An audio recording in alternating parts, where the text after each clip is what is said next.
Olá, amados, a paz, tudo bom? Vamos falar hoje sobre a terceira parte, sobre o terrível dia do Senhor. Como eu disse no vídeo anterior, esse terrível dia não é para os filhos de Deus. Os filhos de Deus, eles não vão sofrer a penalidade desse dia. É um dia singular, tá? É um dia único, como a Bíblia mesmo expressa. Então, é um dia de vingança, tá? Ao mesmo tempo que ele é um dia terrível, para os filhos de Deus, é um glorioso dia do Senhor. Por quê? Porque é um dia em que nós seremos glorificados. E existem alguns aspectos aqui desse dia que eu quero compartilhar com vocês, tá? Vamos então começar da onde paramos no nosso último vídeo. Zacarias capítulo 14, versículo 8 diz assim: Naquele dia também sucederá que correrão de Jerusalém águas vivas, metade delas para o mar oriental e a outra metade até o mar ocidental. Isso vai acontecer apenas naquele dia? Não.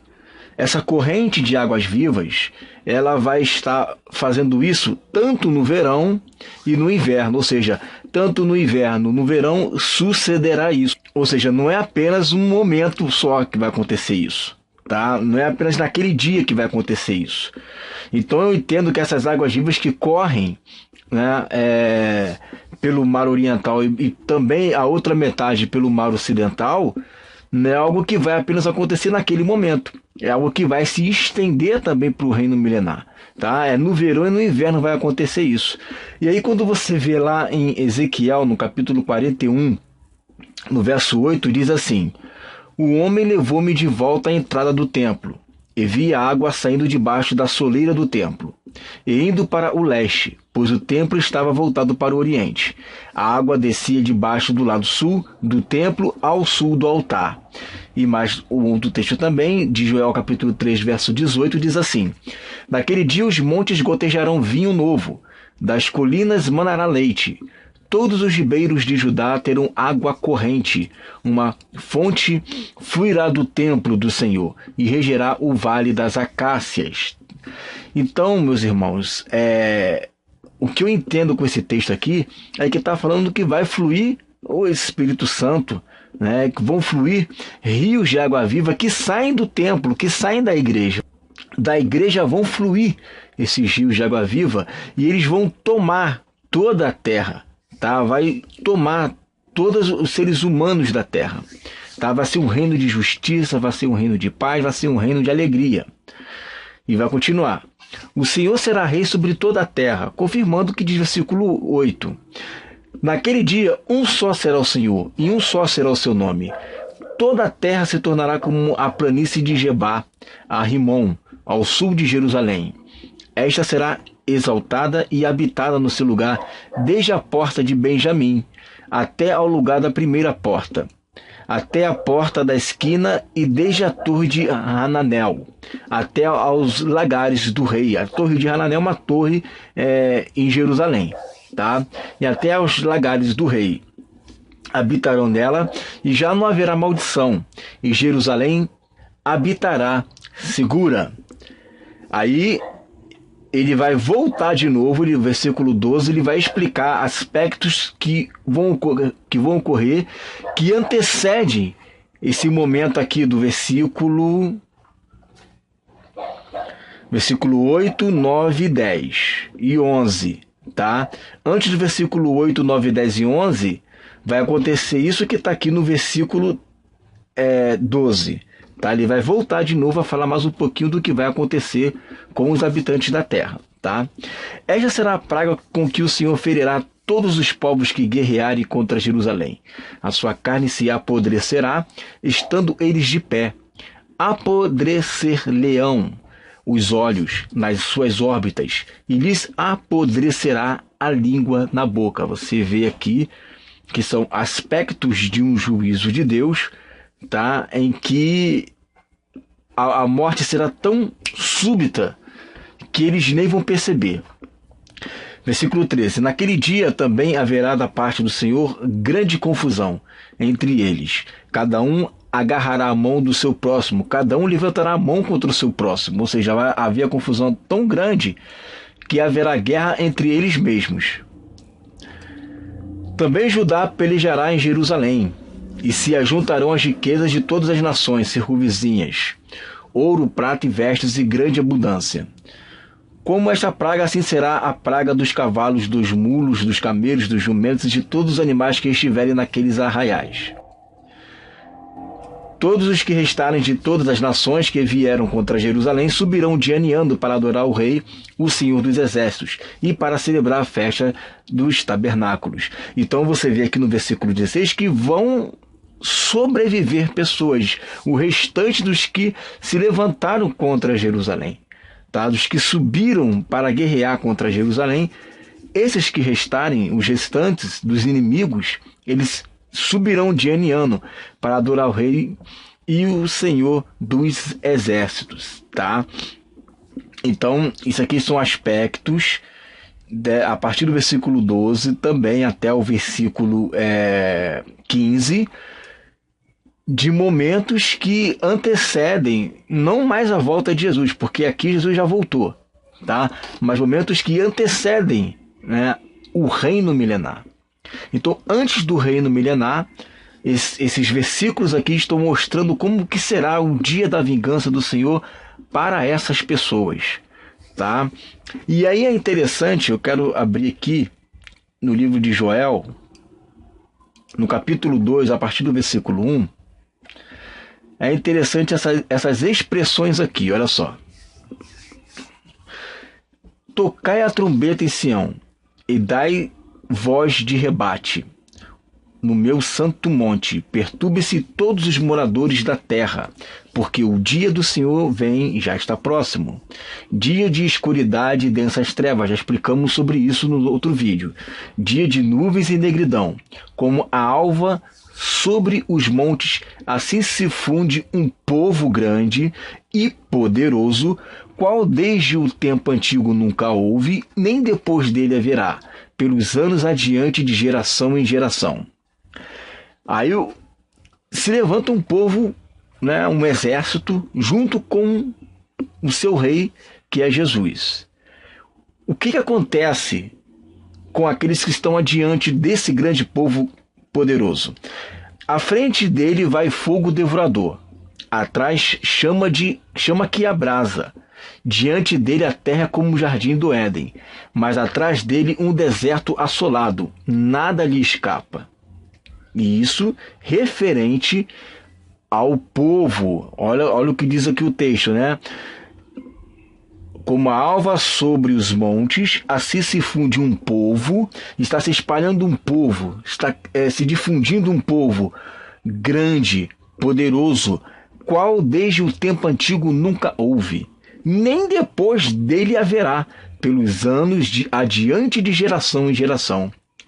Diante desse povo que foi levantado pelo Senhor, ele veio como um fogo devorador. Atrás dele, né, atrás desse povo é como uma chama que abrasa. Diante é como um jardim do Éden, mas atrás é como um deserto assolado. Olha como é que é a aparência desse povo que o Senhor vai levantar. A sua aparência é como a de cavalos e como cavaleiros.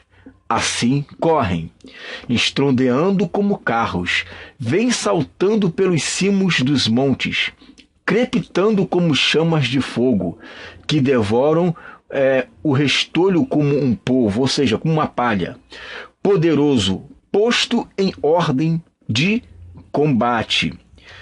Diante deles, ou seja, diante do povo, treme os povos, todos os rostos espalidecem, correm como valentes, como homens de guerra, sobem muros, e cada um vai no seu caminho e não se desvia da sua fileira.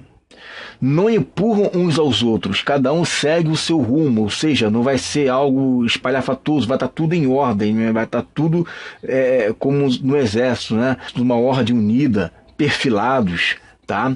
Não se desvia da sua fileira, não empurram uns aos outros, cada um segue o seu rumo, arremetem contra lanças e não se detêm no seu caminho. Olha só, assaltam a cidade, correm pelos muros, sobem as casas, pelas janelas, entram como ladrão. Ó, E aí, quando que isso acontece? Verso 10. Diante deles treme a terra e os céus, se abalam o sol, e a lua se escurecem, e as estrelas retiram seu resplendor. Isso aqui é no dia do Senhor. No dia do Senhor, nós viremos também como um ladrão.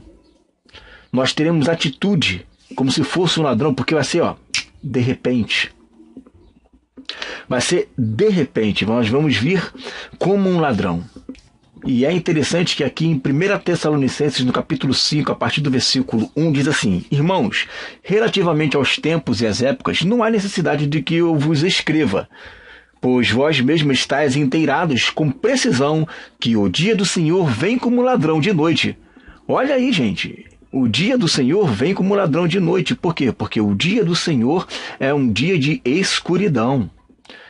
E as atitudes desse exército, eles vêm como ladrão também. Que eles vêm entrando como ladrão, passando, como é que diz lá o texto? Entrando pelas janelas. E aí você vê, em Mateus no capítulo 24, versículo 43, Jesus fala assim, mas atendam isto, se o dono da casa soubesse a que hora da noite o ladrão viria, ele ficaria de guarda e não deixaria que a sua casa fosse arrombada. Aí você pega esse exemplo do ladrão que arromba a casa, do ladrão que vem à noite. Linka esse texto de Mateus 24, de 1 Tessalonicenses capítulo 5, que fala que é o dia do Senhor, e joga para Joel capítulo 2, versículo 9, você vai ver que eles estão falando quase que a mesma coisa. Porque esse exército, ele entram pelas casas, pelas janelas, eles entram como ladrão. E isso é quando? Verso 10, no dia de escuridão, no dia de noite. E quando é que isso acontece? No dia do Senhor. Versículo 11, versículo 9, 10 e 11, praticamente está resumido em síntese Mateus capítulo 24, que é o discurso de Jesus, e 1 Tessalonicenses capítulo 5, que é o discurso de Paulo, que ele vem como ladrão num dia de noite, e Jesus disse que vem um ladrão no dia de noite para arrombar uma casa. E isso para quem? Para quem está desapercebido. Esse dia não é para nós, porque Deus não nos destinou para a ira. Esse dia é para os ímpios. Olha aqui, vamos ler de novo. Assaltam a cidade, correm pelos muros, sobem as casas, pelas janelas, entram como ladrão. Diante deles treme a terra e os céus, se abalam o sol e a lua, se escurecem as estrelas, retiram seu resplendor. O Senhor levanta a voz diante do seu exército, porque muitíssimo grande é o seu arraial, porque é poderoso quem executa as suas ordens. Sim, ele vai dando a ordem e o seu exército vai obedecendo às ordens dele. Grande é o dia do Senhor e muito terrível. Quem o pode suportar? Você vê que quando a Bíblia fala que ele vem como ladrão, não é para arrebatar a igreja no sentido de algo oculto, não é? Não. Ele vem como ladrão justamente porque ele vai estar pegando de surpresa essas pessoas que não estão atentando para a vida, estão um pouco se deixando para a volta de Jesus, e elas serão surpreendidas, serão assaltadas, no modo de dizer, né? E nesse momento, quem vai estar fazendo isso? Vai ser tanto Jesus Cristo como o seu exército, que vão estar entrando pelas janelas, né? Como um ladrão, vão estar subindo os muros e entrando nas casas, certo? Uma outra expressão também, eu quero que você leia comigo lá em Naum, no capítulo 2. Em Naum, no capítulo 2, nós vamos ver uma outra expressão que Jesus fala sobre a vinda dele. Olha só. O destruidor sobe contra ti, ó Nínive. Guarda a fortaleza, vigia o caminho, fortalece os lombos, reúne todas as suas forças. Porque o Senhor restaura a glória de Jacó, como a glória de Israel. Porque saqueadores os saquearam e destruíram seus sarmentos. Os escudos dos seus heróis são vermelhos. Os homens valentes vestem escarlata. Cintila o aço dos carros no dia do seu aparelhamento e vibram as lanças. Os carros passam furiosamente pelas ruas e se cruzam velozes pelas praças. Parecem tochas, correm como relâmpago. olha que interessante a expressão relâmpago. Por quê? Porque, gente, na verdade, as pessoas pensam que quando o Senhor Jesus voltar e tiver aquela guerra da Armagedon, para estar guerreando, as pessoas vão estar lá lutando, né? Aí vai pegar assim Jesus pelas costas, vai dizer, socorro, me ajudem. Não vai ser nada disso, gente. Na verdade, a gente até usa a expressão, né, a Guerra Santa, está escrito isso na Bíblia, né, a Guerra Santa, mas vai ser um verdadeiro massacre. Porque quem pode lutar contra o Senhor? Quem pode?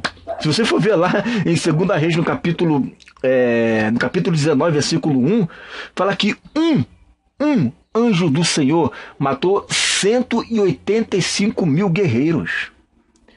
Um anjo do Senhor matou 185 mil guerreiros. Um anjo do Senhor. Você vai comigo aqui em Zacarias, no capítulo 12, no versículo 8, diz assim: naquele dia o Senhor protegerá os habitantes de Jerusalém, e o mais fraco dentre eles naquele dia será como Davi, e a casa de Davi será como Deus, como o anjo do Senhor diante deles. Naquele dia procurarei destruir todas as nações que vieram contra Jerusalém. Então, a casa de Davi ali, que no caso a casa de Davi era o que unia as 12 tribos de Israel, os dois reinos do sul e do norte ficaram juntos. A casa de Davi, que é a igreja, ela será como Deus. Jesus falou isso, né? Está lá em Salmo capítulo 82 e depois em João no capítulo 8. Vós sois deuses, né? Ou seja, a natureza divina. Será como Deus, mas também como o anjo do Senhor. Então não vai ser aquela guerra em que a igreja ela vai passar dificuldades negativo. Vai ser uma coisa que vai ser num piscar de olhos, vai ser coisa rápida. Claro que vai ter consequências literais, ainda que nós, como corpo glorificado, não seremos minimamente atingidos em nada, mas o negócio vai ser tão catastrófico, tão grande, que a Bíblia fala em Ezequiel, no capítulo 39, versículo 12, que se levarão 7 meses para enterrar os corpos. As nações vão estar enterrando os corpos. Levarão 7 meses. Ou seja, isso vai acabar entrando no reino milenar. Isso vai acabar entrando no reino milenar. Né? Então levaram 7 meses para se enterrar os corpos. Vai ser uma coisa grandiosa, né? Uma coisa assim, é como a Bíblia diz, o terrível dia do Senhor. Para nós é o dia glorioso, porque é a volta dele. Mas para os ímpios é o grande e terrível dia do Senhor. Aqui em Zacarias, no capítulo 9, no versículo 14, diz assim: o Senhor será visto sobre os filhos de Sião, e as suas flechas sairão como o relâmpago. O Senhor Deus fará soar a trombeta e irá com os redemoinhos do sul. Olha que texto, hein? Aí você fala, né, que o Senhor será visto em toda a terra. Aí, como que o Senhor será visto em toda a terra? Né? O texto aqui de Zacarias 9,14 diz que o Senhor será visto sobre os filhos de Sião. Você quer ver o Senhor vindo do céu com poder e grande glória? O Senhor estará refletido sobre os filhos de Sião. O Senhor será visto sobre os filhos de Sião. E as suas flechas sairão como um relâmpago. O Senhor Deus fará soar a trombeta e irá com os redemoinhos do sul. Agora é interessante você observar essa expressão que ele virá como relâmpago. Eu vou abrir aqui nesse texto de relâmpago. É lá em Mateus, no capítulo 24, do versículo 27, diz assim: porque assim como o relâmpago sai do Oriente e se mostra até no Ocidente, assim há de ser a vinda do Filho do Homem. A palavra relâmpago, aqui no grego, é astrape, relâmpago, raio, do brilho de uma lâmpada.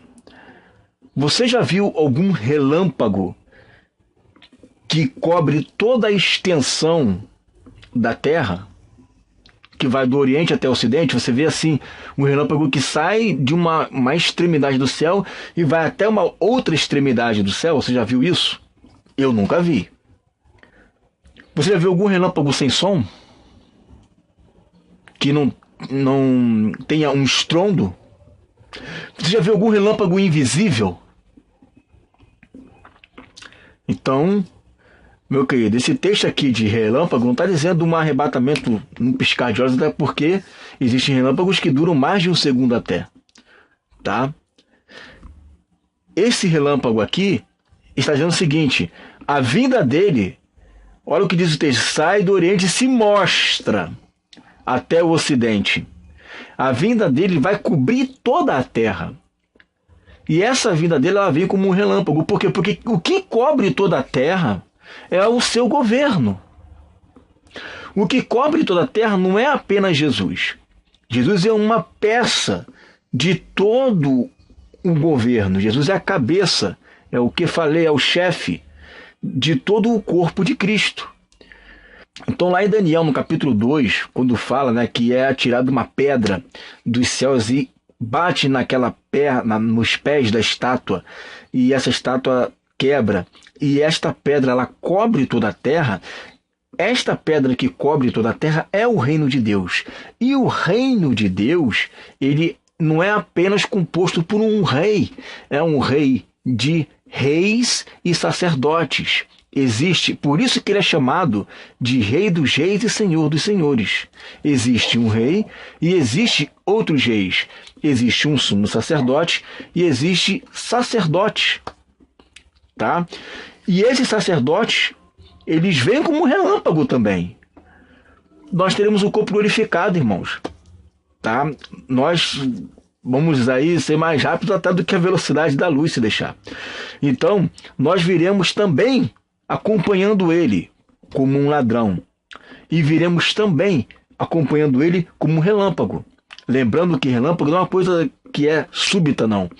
Relâmpago, ele aparece, ele tem estrondo e ele não cobre toda a terra. O que vai aparecer é o seu reino. É um reino de estrondo porque está mudando o sistema desse mundo. E ele vai percorrer toda a terra porque a igreja faz parte desse reino. E não é só ele que vem, vem ele e todos os seus santos. Ele vem do céu, arrebata a igreja e continua vindo com a igreja. Ele vem, arrebata, ao encontro com ele e nós continuamos descendo. Não é ele estar aqui, nós vamos e vamos subir. Ele vem com todos os seus santos. Ele está vindo sozinho. E os santos anjos também, que são os anjos que vão recolher nos 4 cantos da terra os eleitos. Vem ele e os seus anjos, arrebata a igreja e vai, continua vindo. E é aí que se tem toda essa história que nós estamos contando aqui. Tudo isso com essas bases bíblicas. Jesus vai estar lá no lagar, pisando sozinho, como diz Isaías 63, tá? E a igreja vai ser espalhada por toda a terra. O rio de água viva vão fluir, né? Em todo o tempo do templo da igreja, que vai ser espalhada por toda a terra. Vamos sair conquistando as nações, ouvindo a voz do chefe do exército, tá? E vai ser tudo como um relâmpago. E vai ser tudo como um ladrão. Nós vamos fazer parte dessa conquista. Não é só ele que conquista, nós também vamos conquistar tudo isso. Não é só ele que guerreia, nós também vamos guerrear junto com ele. Não é só ele que vai reinar, nós também vamos reinar. Não é só ele que foi glorificado, nós também seremos glorificados. Nós somos co-herdeiros com ele. É por isso que a Bíblia fala lá em Zacarias que a igreja, que é a casa de Davi, será como Deus e como um anjo do Senhor.